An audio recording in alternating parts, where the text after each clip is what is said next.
Assalamualaikum warahmatullahi wabarakatuh. Ketemu lagi di pertemuan ke-7. Materi kita tetap teks editorial, tapi subnya kita ngebahas tentang kaidah kebahasaan teks editorial. Yang perlu diperhatikan dalam teks kaidah kebahasaan teks editorial yaitu yang pertama, kalimat retoris atau retorika. Kalimat ini yang dimana tidak perlu jawaban ya. Karena tujuannya untuk merangsang pembaca agar merenungkan suatu masalah lebih dalam. Jadi misalnya di dalam teks editorial itu dia tidak ada yang namanya pertanyaan yang harus dijawab oleh pembaca. Hanya untuk memacu orang yang baca itu agar tertarik dengan masalahnya. Oh, ini mengenai tentang corona misalnya.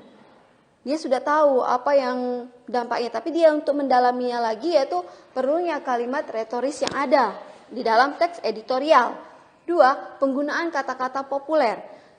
Kalau penggunaan kata-kata populer, ini kata-kata yang sering digunakan di dalam editorial, misalnya dalam kehidupan kita sehari-hari yang memang sering didengar orang lain, misalnya pencitraan, ya. Dan lain-lain. 3, banyak menggunakan kata ganti penunjuk. Nah, kata ganti ini sudah dipelajari di kelas 10. Kata ganti ini dibagi menjadi 3, yaitu orang, penunjuk, sama menanya.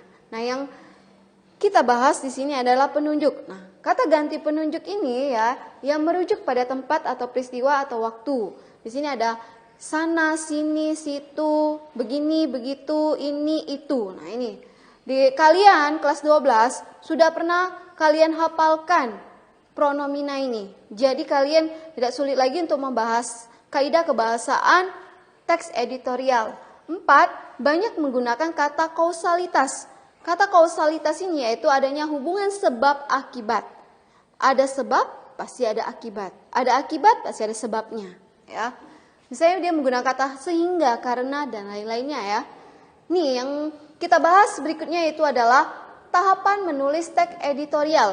Menurut Dr. Ekosasi, Profesor Ekosasi ini yaitu yang pertama, memilih isu. Nah, isu atau kita di dalam debat isu itu namanya mosi ya. Nah, di dalam teks editorial isu bukan mosi. Kalau di dalam debat dia mosi. Di dalam editorial dia memilih dulu isu. Isu itu masalah apa yang cocok untuk kita membuat editorial yang pada saat ini lagi hangat dibicarakan atau aktual ya.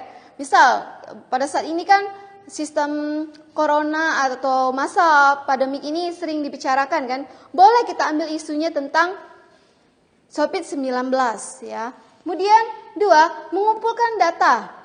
Mengumpulkan ini berarti mengumpulkan data semuanya untuk memperkuat argumen dan opini sehingga di dalam teks editorial itu bukan hanya opini saja. Orang tidak akan percaya kalau misalnya hanya opini. Oh iya, di Palembang itu sudah ini merah, sudah wilayah merah. Nah, dari mana itu? Kita perlu adanya data untuk memperkuat argumen kita dan opini kita agar editorial yang kita buat tidak disepelekan orang lain. Karena makanya butuhnya mengumpulkan data tadi. Boleh kalian cari datanya ke rumah sakit di mana ya. Itu untuk mengumpulkan datanya. Ketiga, mengaitkan atau menghubungkan data dan argumen hingga berdiskusi. Setelah kalian dapat data ini ya, kalian itu dalam menulis teks editorial itu ada timnya, tidak sendirian karena dia editorial bukan opini sendiri ya. Dia ada tim redaksinya. Seperti kalian buat mading. Membuat mading itu bukan kalian sendirian, tapi ada tim redaksinya. Sama seperti teks editorial. Dia ada timnya. Maka kalian sudah mendapatkan data, ya, dikumpulkan menjadi satu, kemudian kalian akan berdiskusi dengan timnya. Ya, untuk menghubungkan data yang satu dengan yang berikutnya. Pastikan timnya ini menyebar untuk mencari data apa.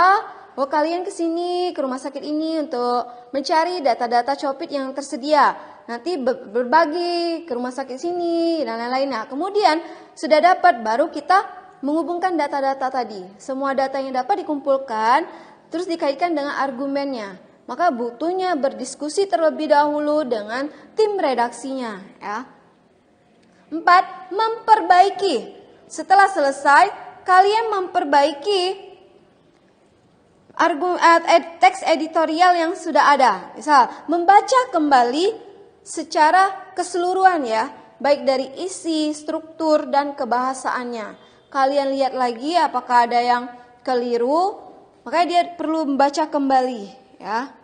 Sudah, hari ini kita ngebahas tentang teks kebahasaan editorial dengan tahapan menulis teks editorial. Dan Ibu akhiri dengan wassalamualaikum warahmatullahi wabarakatuh.